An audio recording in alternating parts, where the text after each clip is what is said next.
Карачараков стреля и това е 1-0 за ЦСКА. 47-ма минута на срещата. Антон Карачараков със своя специалитет успява да...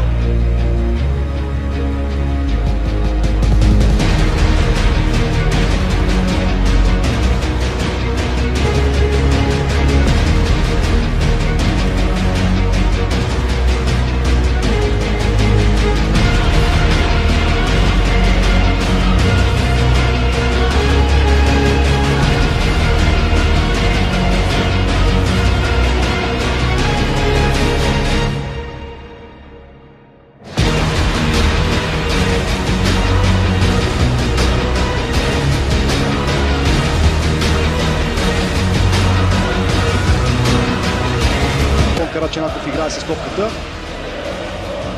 Двойно с Буш. Антон Карачанаков елиминира съперник. Може да центрира. Прави го.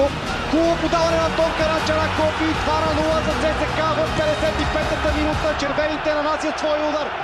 Много приятна атака на армейците доведе до това попадение. Феновете на ЦСКА могат да бъдат доволните, вече предвкусват очертаващи.